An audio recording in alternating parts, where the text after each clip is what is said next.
كفتة الرز الرهيبة، بصوا ما شاء الله بتبقى خطيرة جدا.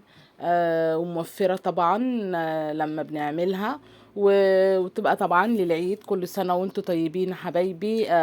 كفتة بتبقى في العيد بتبقى جميلة وبتبقى خفيفة، حاجة سهلة معاكي وما شاء الله بتبقى روعة وبتبقى جميلة جدا. بصوا الكفتة اللهم بارك تحفة، بصوا ما شاء الله جميلة. تعالوا بقى نشوف عاملينها ازاي مع بعض. صلي وسلم وبارك على سيدنا محمد. السلام عليكم ورحمة الله وبركاته حبايبي، ازيكم عاملين ايه؟ يا رب تكونوا بخير وسعادة وهنا من رب العباد، اللهم امين يا رب. طبعا انتوا شايفين بنعمل ايه؟ بنعمل كفتة. كفتة الرز. بصوا حبايبي، طبعا كفتة الرز احنا عملناها مع بعض كتير. عملنا الرز والتوابل والبصوا الحاجه بتاعته فرمناه. وبصوا حبايبي يعني عملنا كفته الرز دي من اول ما جمعنا الرز بتاعه وطحناه وكل حاجه. فاحنا بقى النهارده كده بصوا هنعمل بقى الكفته. طبعا احنا عاملين كفته ما شاء الله. بصوا بقى صبعتها اهوت كده طبعا. وهنحمر بقى الكفته وهنعملوها بطريقه جميله جدا مع بعض. تعالوا بقى نشوف هنعملوها بقى كده ازاي مع بعض. دينا كده اهو صبعنا بقى الكفته اهو. بصوا القمر ده بقى كده. هنحمر بقى كده الكفته. وتعالوا بقى نشوف هنعمل ايه تاني مع بعض. حله معلقه سمنه كبيره. هنزل بقى بصلايه كبيره بصوا اهو كده فيها. بسم الله. ومولعين على الزيت بتاعنا اهو برده. اول ما يقدح بقى هنحمر الكفته بتاعتنا. طبعا الكفته طريقتها جميله جدا وطريقتها سهله. والكفته زي ما قلنا وعملنا قبل كده مع بعض الكفته موفره جدا. انا الكفته بعمل كيلو الا ربع رز على كيلو اللحمه. وما شاء الله يعني بيدخل لي بالخضره بالبصل بالتوابل بالحاجه بيخش زي 2 كيلو. يعني 2 كيلو كفته. فما شاء الله بقسمهم على مثلا حسب ما انت بقى، حسب ما انت عايزه تقسمي. هتقسمي على 3 اكياس 4 اكياس 5 اكياس برضو حسب الكميه اللي عندك وحسب برضو ما انت عايزه تقسمي. فما شاء الله بترمي معانا كتير جدا وبتبقى جميله. وبحب اعملها جدا في العيد كده. بتبقى ما شاء الله بتبقى حاجه موفره وحاجه معاكي سهله. بتدخلي المطبخ على طول. بتروحي مقفلاها. لو انت كمان عايزه تحمريها وتحطيها في الفريزر هتحمري وتحطي في الفريزر هتبقى جميله جدا. يعني لو عايزه تحمري الكفته وتحطيها كل الكميه في قلب الفريزر برضه هتقسميها في اكياس وهتحطيها في قلب الفريزر. ما شاء الله بتبقى جميله جدا. وبتطلعي الكيس بتحطيها على الصلصه على طول. فما شاء الله بتبقى جميله كده. بقى العيد الكبير دخل علينا، كل سنه وانتم طيبين يا حبايبي. وربنا يعود كده الايام الجميله علينا على خير يا رب.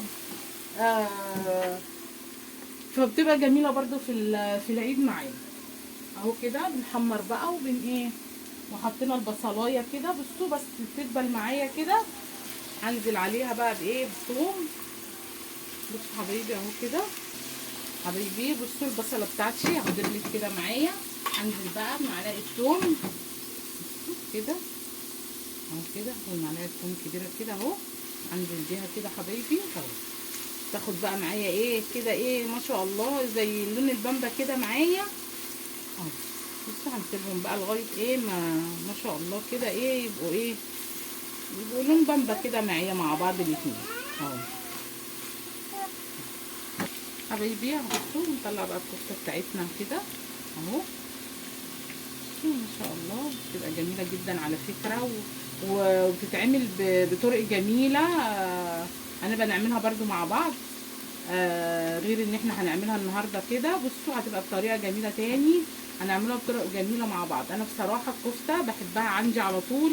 كل ما تيجي تخلص ده ايه بروح عامله كفته في قلب البيت. ما شاء الله بتبقى جميله. بتبقى جميله وزي ما قلت لكم حاجه موفره وحاجه ما شاء الله بتبقى جميله في قلب البيت ومفيده وبتبقى ما شاء الله بتعمليها كذا حاجه فبتبقى حلوه. كفته الرز بتبقى جميله جدا معاكي اهو حبايبي. هنطلع بقى كده. بصوا اهي البصله والثوم. بصوا بقى اللون ايه البامبا. بصوا الفاتحه خالص اهو. هنزل بقى بالقطه بتاعتي كده عليهم.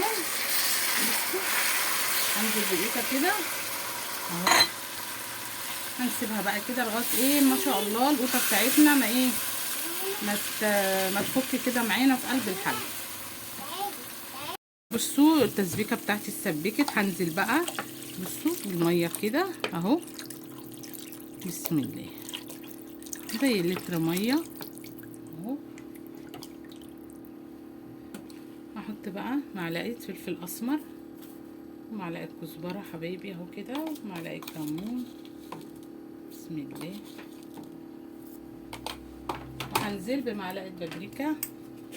طبعا انا متبله الكفته، بس برضو لازم نحط طبعا الصلصه بتاعتنا اهو معايا. وهنحط 7 بهارات بصوا كده، وندي تقليبه بقى ونسيبها تغلي كده. واول ما تغلي نشوف هنعمل ايه كده مع بعض. بطاطستين بصوا متقطعين مكعبات مكعبات كبيره، بسم الله. ومعانا الكفته بتاعتنا هننزل بيها كده بصوا برضو اهو ما شاء الله كده. هننزل مع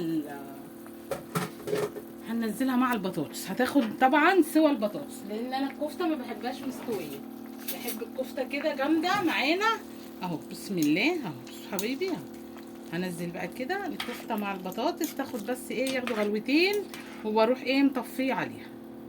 تعالوا بقى ايه نشوف ايه هنعمل ايه تاني. حطينا بقى زي كوبايه شعريه بصوا حبايبي حسب برضو مقدار الرز اللي انت هتعمليه، ونزلت كده بمعلقه سمنه كبيره اهو معايا. هنحمر بقى الشعريه بتاعتنا وهنسيبها كده بقى ايه تتحمر. وتعالوا نشوف هنعمل ايه في حله تانية. سمنه، وهنزل بقى مع بصوا زي نص كوبايه بتاع لسان عصفور اهو. هنحمرهم هنحطهم كده ونحمرهم بقى كده مع بعض كده. حمروا بقى معانا ما شاء الله كده حبايبي. بصوا الشعريه اهي اتحمرت معايا.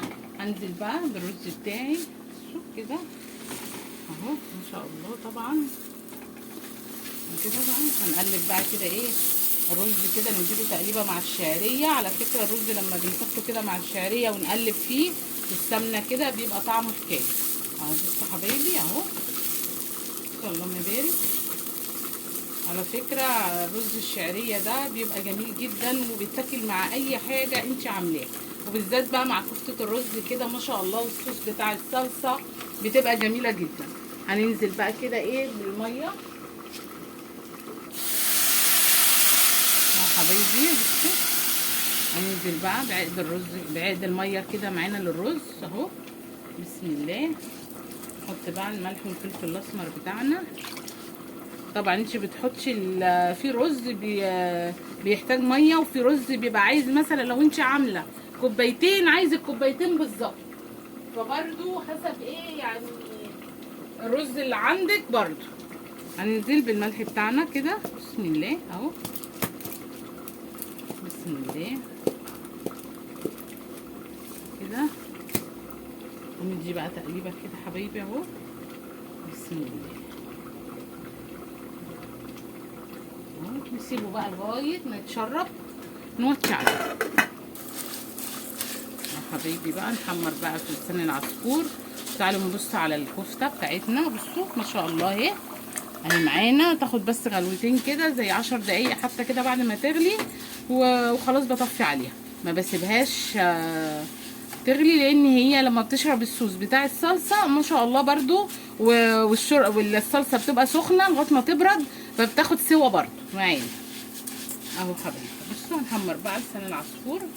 شوربه حطينا الشوربه حبايبي اهو بصوا كده. نسيبها بقى ايه لغايه ما تفك بقى معانا وتغلي غلوه. اول ما بتغلي بروح ايه مطفيه على لسان العصفور. حبايب قلبي ما شاء الله الكفته بتاعتنا خلصت، والرز القمر بتاعنا ولسان العصفور بصوا الجميله حبايبي ما شاء الله. بصوا الكفته عامله ازاي تحفه. بصوا استني رايحه فين تعالي بصوا جميله جدا. طبعا ما بحبش اسويها جامد عشان ما تتهراش مننا. بصوا الكفته ما شاء الله سواها عامل ازاي اللهم بارك تحفه خطيره اهي معانا.